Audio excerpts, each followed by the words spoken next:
시편 23편에 보면 여호와는 나의 목자시니 내게 부족함이 없으리로다. 여호와가 목자가 되셔서 부족함이 없는 이유는 그가 나를 푸른 풀과 쉴 만한 물가로 인도하신다 라고 고백을 하죠.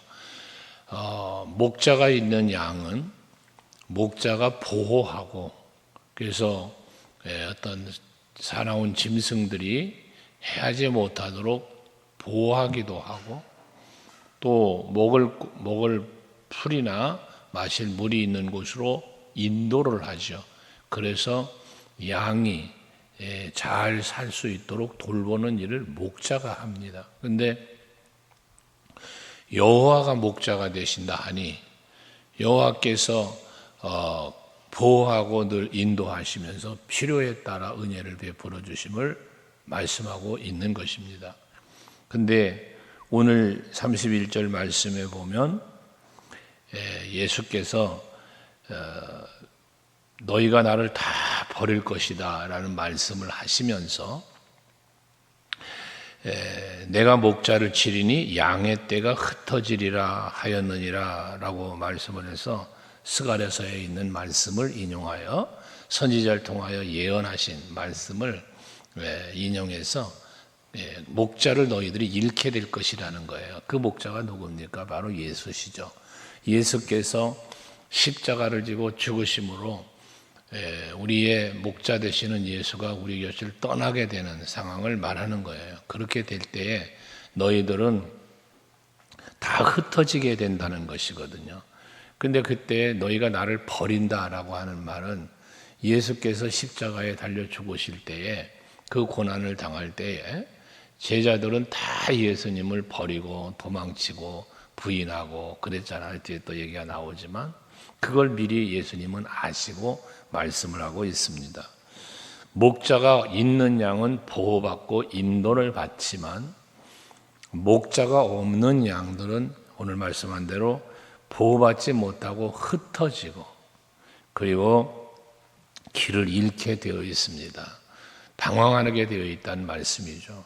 예수님 목자 되신 예수가 계실 때는 예수를 따랐고 예수 때문에 행복하고 예수 때문에 자랑스럽고 이랬던 제자들 아닙니까? 그 예수님의 나라가 임하면 하나는 우편에 하나는 좌편에도 앉게 해달라고 하고 서로 더 높은 자리를 차지하려고 다투기도 했던 제자들 아닙니까?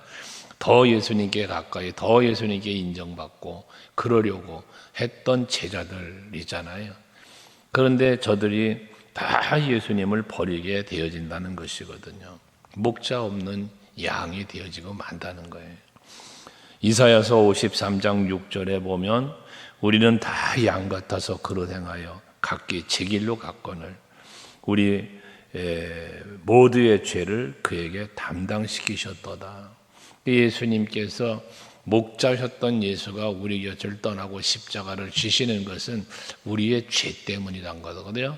그건 죄 때문에 십자가를 지시고 죄를 사하셔서 우리로 하여금 하나님과의 관계, 참 목자 되신 분과의 관계를 연결시키시기 위한 예수 그리스도의 십자가의 권한인데 제자들은 그 사실을 알지 못하고 또 죽었다가 다시 살아날 것까지도 말씀을 하셨던 그런 예수신데 오늘도 말씀하잖아요. 32절에 내가 살아난 후에 라고 말씀하시잖아요. 십자가를 지고 죽으시지만 다시 살아나신다는 말씀을 한단 말이죠. 그건 뭐예요? 소망을 주시는 거잖아요. 고난만 있는 게 아니라 다시 부활이 있다. 소망을 주신단 말이에요. 지금까지 계속해서 제자들에게 가르치신 것은 생명, 하나님 나라, 영원한 영생 이런 것들을 계속 가르쳐 주셨지 않았습니까? 그럼에도 불구하고 이들은 육신의 눈으로 보여지는 일들 때문에 결과적으로는 예수를 부인하고 예수를 떠나게 되어진다는 것이에요. 여기 버린다라고 하는 말은 실족한다 그런 의미를 갖고 있는 건데 넘어진다 그런 말이거든요. 그러니까 너희들이 내가 고난당하고 내가 십자가를 질 때 너희들은 넘어질 것이라는 거예요. 이들은 그만큼 연약했던 존재였다는 것이죠. 상황 앞에 비참하게 무너져 버리는 이런 모습을 말하고 있는 것입니다. 여러분, 우리가 왜 예수를 마음에 영접한다, 예수를 모신다, 예수를 닮는다, 또는 예수를 따른다, 동행한다 등등의 표현을 하는 이유가 무엇입니까? 넘어지지 않는 거예요. 무너지지 않는 거예요. 그러려니까 우리는 믿음으로 사는 자를 말하는 것 아니겠어요? 믿음으로 사는 자가 되는 것이 곧 예수와 동행하는 거고, 믿음으로 사는 자가 곧 예수를 따르는 자의 삶이 되는 것이지 않습니까? 그 믿음 때문에 그 믿음을 지키려고 때로는 내 자신을 부인해야 되고 내 자신이 지어야 할 십자가도 지어야 한다는 거죠. 그래야 그것이 진정한 믿음이고 그것이 예수를 따르는 삶이고 동행하는 삶이 되어진다는 것 아니겠어요? 앞에 16장에서 누구든지 나를 따라오려거든 자기를 부인하고 자기 십자가를 지고 나를 따라오라 말씀을 하시지 않습니까? 우리가 신앙생활 하다가 넘어지고 실족하는 이유가 무엇 때문이냐면 자기 부인이 안 돼서 그러는 경우가 참 많아요. 내 자신에 대한 이 부인, 내가 나 된 것은 하나님의 은혜로 되었다라고 하는 이 바울의 고백처럼 그 은혜를 계속 여러분에 말씀드리는 거 아니에요? 하나님께서 내게 베풀어 주신 은혜를 은혜로 깨달아 알아야 내가 죽고 예수가 내 안에 사는 거거든요.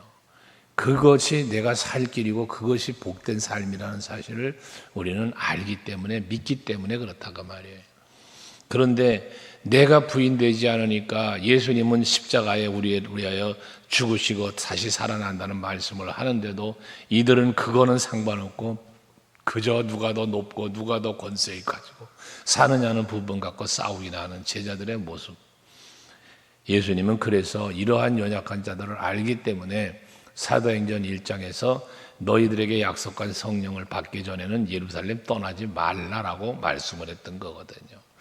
예루살렘을 떠나봐야 예루살렘을 떠나서 가서 복음을 들고 예를 들어 예수를 전한다고 나가봐야 어떤 상황 앞에서 지금 예수님 고난당하니까 다 버리고 다 부인하고 한다라고 하는 것처럼 나아가서 핍박당하고 죽임당하는 이런 일 결국 다 사도들이 순교당했잖아요.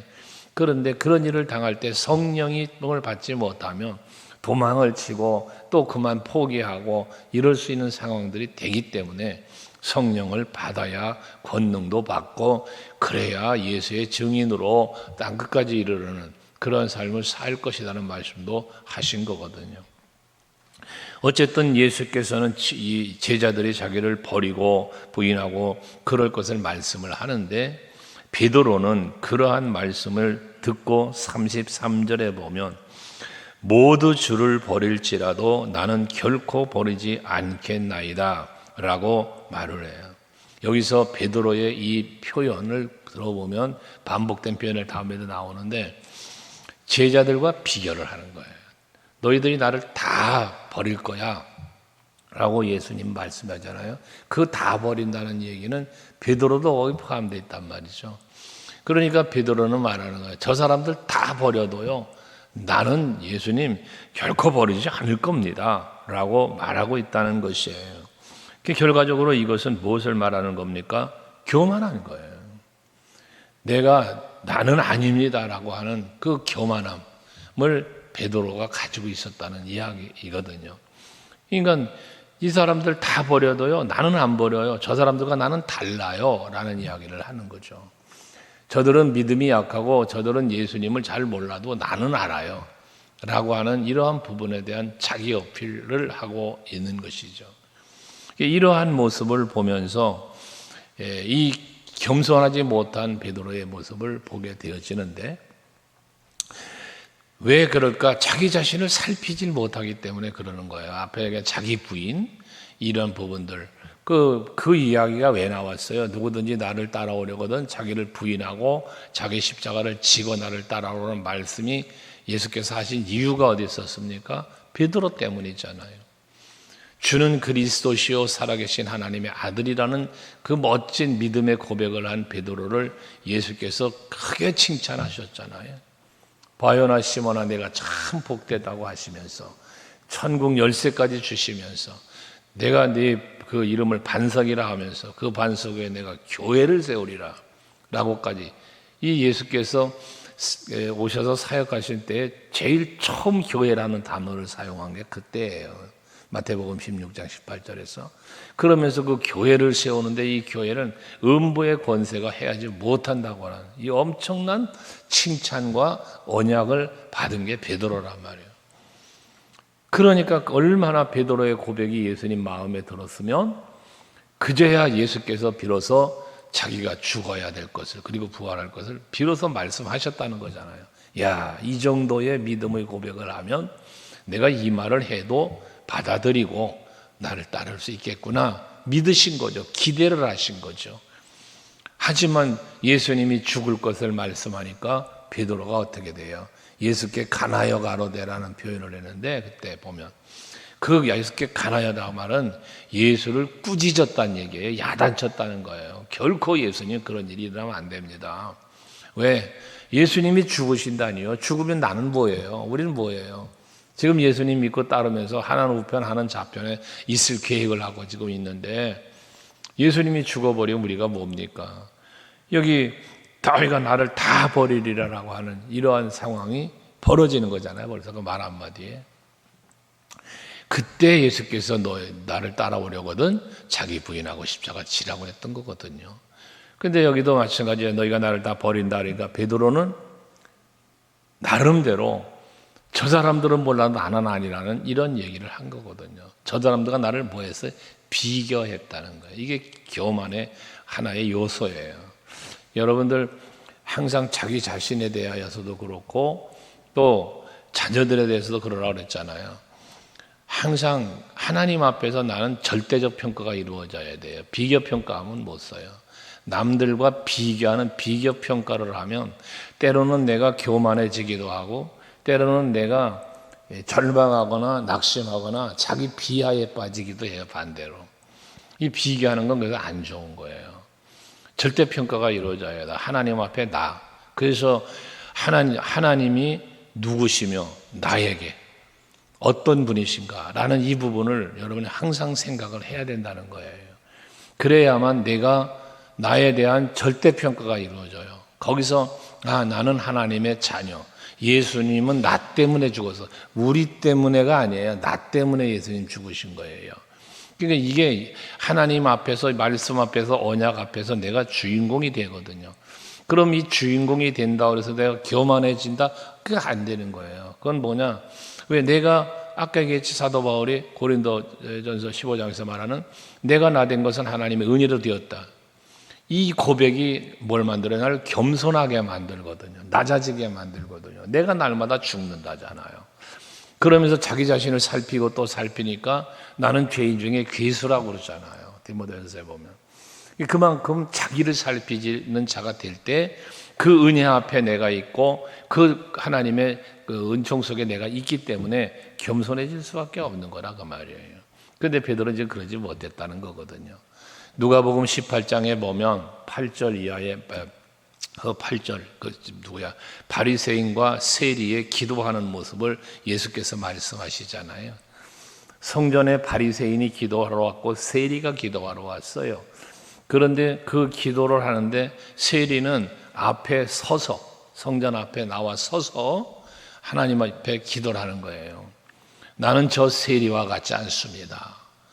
세리는 토색도 했고 잘못한 죄가 많은 사람인데 나는 그러지 않았다라며 자기의 의를 드러내며 하나님 앞에 기도하죠. 세리와 자기를 비교한 거예요. 저 세리보다 나는 더 낫다는 거예요. 그런데 세리는 뭐라고 기도해? 저 성전 뒷자리에 앉아서 머리를 조아려 하나님 앞에 긍휼히 여김을 기도하는 거죠. 나는 죄인으로서이다. 저 바리새인과 비교할 것도 없고요. 그냥 자기 자신을 하나님 앞에서 나는 죄인으로서이다 라며 기도를 하죠. 예수님의 그 비유 속에서 뭐라 말합니까? 세리의 기도가 옳은 기도라는 거예요. 그 기도가 응답되는 기도를 하고 있다는 걸 말하고 있거든요. 여러분 사도 베드로를 통해서도 또 야고보 사도를 통하여서도 또 잠언에도 말하잖아요. 겸손한 자에게 하나님은 뭐에 은혜를 베푸신다. 그러나 교만한 자는 하나님이 대적하고 물리치신다 그래요. 잠언 22장 4절에서는 모든 겸손과 여호와를 경외하는 자의 복은 재물과 영광과 생명이다. 이런 겸손에 대한 하나님의 축복의 약속까지도 있지 않습니까? 그러므로 여러분들, 때로는 우리가 누군가와 비교를 할 수도 있죠.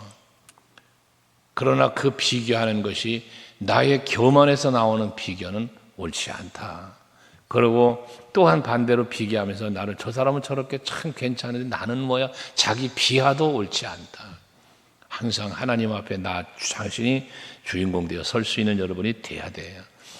또 뒤에 보면 34절에도 보면 예수께서 베드로에게 다 버려도 난 안 버린다고 그러니까 예수께서 베드로를 지명하여 말하기를, 오늘 네가 밤에 닭이 울기 전에 네가 나를 3번 부인할 것이다. 아예 베드로를 지명하여 말씀을 해요.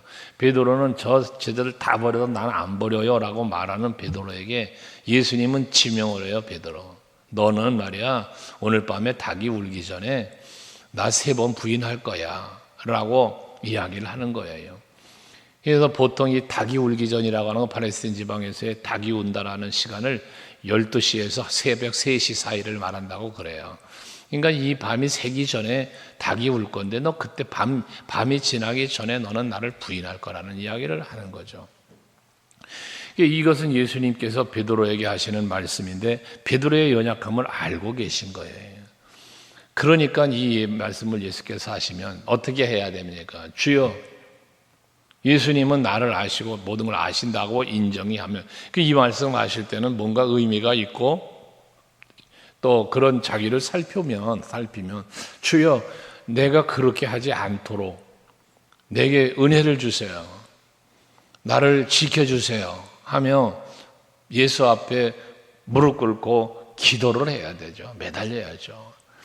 주님이 보실 때 내가 그러한 모습이라면 내게 능력 좀 주세요. 내가 예수를 버리거나 예수를 부인하는 일이 없도록 내게 믿음을 주세요. 마가복음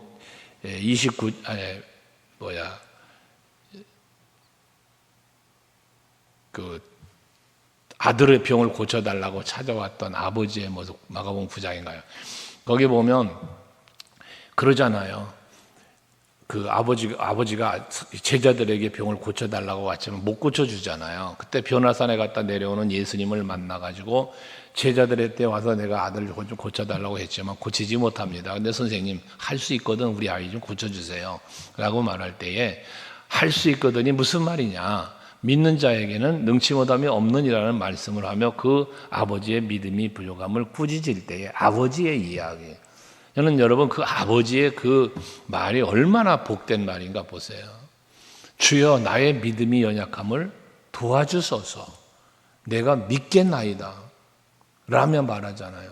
그러니까 믿음이 없음을 꾸짖을 때에 믿음이 연약함을 고백하면서 나의 믿음의 연약함을 도와달라고 기도하잖아요.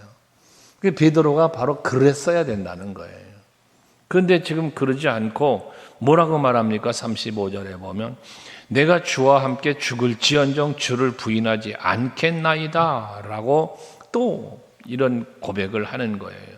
여기 지금 베드로는 뭐예요? 성령이 충만해서 이와 같은 고백을 한다기보다 자기 인간적 어떤 의지예요. 의지.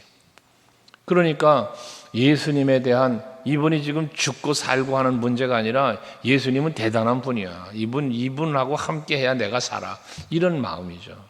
인간의 의지적인 것 가지고 지금 함께 죽을지언정 부인하지 않겠다라는 것이잖아요. 그러나 우리는 알아야 돼요. 우리가 인간의 의지 갖고 여러분 믿음을 지킬 수 없어요. 인간의 의지는 너무나 약하고 무너져요. 강한 것 같지만 상황 앞에 무너지고 어떠한 인간 관계 속에서도 무너지고 아무것도 아닌 사소한 것에서 너무 비참하게 무너져 버리는 인간의 의지예요. 그러니까 예수 앞에도 말한 것처럼 성령을 충만하게 받아야 된다는 것이거든요. 그걸 그러지 않으면 우리는 우리의 힘으로는 안 되는 거예요.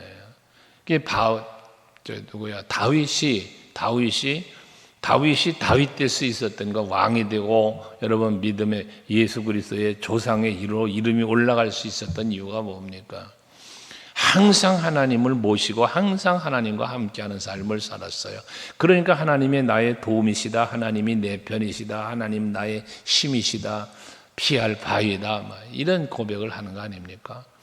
그때에 내가 강해지는 거지, 내 스스로의 힘으로는 아무것도 아닌 거예요. 나는 아무것도 아니야. 그러나 나와 함께 하시는 하나님 때문에 내가 강한 자가 될 수 있다는 거잖아요. 사무엘하 5장 10절에 보면 만군의 여호와 하나님이 다윗과 함께 하심으로 그가 점점 강성해졌다잖아요. 보잘것없는 존재였단 말이죠. 그런데 하나님이 함께 하니까, 그 어린 소년 다윗이 하나님이 함께 하니까 골리앗을 이기잖아요. 하나님이 함께 하니까 무시하는 여부수족속을 싸워 이기고 블레셋과 전쟁에서 승리하는 거잖아요. 하나님이 함께 하시니까 그렇다는 거예요. 그러므로 여러분들, 내 믿음이 좋다 나쁘다 라고 하는 이것은 예수가 나와 함께 계시느냐는 거예요. 예수가 내 안에 계시느냐는 거예요. 내가 성령의 능력을 의지하고 있느냐라는 거예요. 그래야 그것이 권능이 되고 그것이 나의 담대함과 그런 신앙의 승리자의 삶을 살게 되는 것이거든요. 그런데 보십시오. 말씀하신 대로 베드로는 예수님을 부인했잖아요. 그리고 부활하신 것을 보고도 그 부활의 예수를 믿고 따르지 못하고 고기 잡는 업으로 다시 나가서 고기나 잡고 앉아 있었잖아요. 그때 예수님이 다시 거길 찾아오셔서 베드로에게 네가 나를 사랑하느냐는 질문을 하실 때예요. 3번 질문을 하는데 그 첫 번째 질문이 뭐라고 질문하셨습니까? 요한복음 21장에 보면 15절에서 베드로에게 찾아오신 예수께서 말씀하시기를 네가 이 사람들보다 나를 더 사랑하느냐고 질문을 해요. 이 질문의 의미가 뭐겠습니까? 베드로가 그랬죠. 다 버릴지 알아도 나는 안 버려요 라고 하는, 이들과 비교했잖아요. 예수님께서는 베드로의 그 고백을 다시 한번 각인시켜주는 거예요. 너 이랬었지? 라는 걸 깨닫게 해주는 거죠. 그러니까 너 베드로야, 너 여기 있는 이 사람들보다 나를 더 사랑해? 라는 질문을 던지는 거예요. 그가 했던 말을 상기시키는 거죠. 그래서 베드로는 스스로를 돌아보게 하시고, 그때 고백이 뭐랍니까? 주님이 아시잖아요. 이 주께서 아신다는 그 고백은 무엇을 의미해요? 과거에 내가 했던 말들을 지키지 못했던 그런 연약했던 나의 모습을 알고 있지 않냐는 거죠. 그러니까 그것을 주님께서 아신다는 그 말 속에는 이제 지금은 내가 주님 앞에 부끄러운 모습이지만 전에처럼 주님 내가 저 사람들과 더 사랑해라는 참아 못하고, 하지만 내가 지금 주님 앞에 미안한 마음, 죄송한 마음이지만 사랑하는 것은 사랑한다는 고백을 하고 있는 거죠. 부족함의 고백과 더불어 이제 진정 사랑의 고백을 하고 있다는 이야기 아니겠어요? 그러니까 내 양을 먹여라 라고 네가 해야 될 일, 사명에 대한 말씀을 하시는 거 아니겠습니까? 여러분, 오늘 하루를 사시면서 우리는 여러분 스스로가 이걸 알아야 돼요. 베드로의 부인, 제자들의 예수를 버리고 떠나는 것을 우리는 되게 그럴 수가 있나라고 생각할 수 있지만, 여러분 가만히 돌이켜 보십시오. 여러분들도 오늘 해가 지기 전에 예수님을 부인하는 일이 있으실 거예요. 예수를 부인하는 게 뭐예요? 예수를 기억하지 않고 사는 거예요. 예수를 잊어버리는 거예요. 그분을 따르며 살지 못하는 거예요. 그게 부인이지 뭐예요. 우리가 오늘을 살면서도 날마다 신앙생활하고 예수와 함께 더불어 동행하며 산다고 고백도 하면서도, 하늘의 소망을 갖고 산다고 고백하면서도, 다시 오실 예수를 지금 사모하며 기다린다고 고백을 수없이 하면서도 내 삶의 현장에서는 어느 순간순간 예수를 부인하고 예수를 떠나고 살고 있더라는 거죠.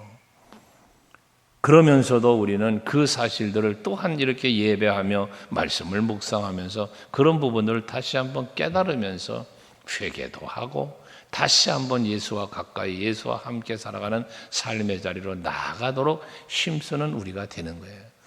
날마다 주님 앞에 나와 기도하고 예배하는 여러분들이 믿음의 승리자로 살아갈 수 있는 이유는 바로 이렇게 날마다 공급하시는 하나님의 은혜로 나를 살피고 그 은혜로 또 새 힘을 얻어서 위로도 받으면서 살아가는 거죠. 그래서 예수님 덕분에 행복하다는 이 고백을 우리가 하는 거 아니겠습니까? 오늘도 여러분 예수님 덕분에 행복한 하루를 사시기를 바랍니다. 예수님은 나를 위하여 무슨 일을 하셨는지를 생각하면서 나도 주를 위하여 어찌해야 할 것인가를 헤아려 보면서 오늘도 하루를 살아보시기 바랍니다. 거기에 더 큰 은혜가 있고 참된 평안이 있을 것입니다. 기도하겠습니다.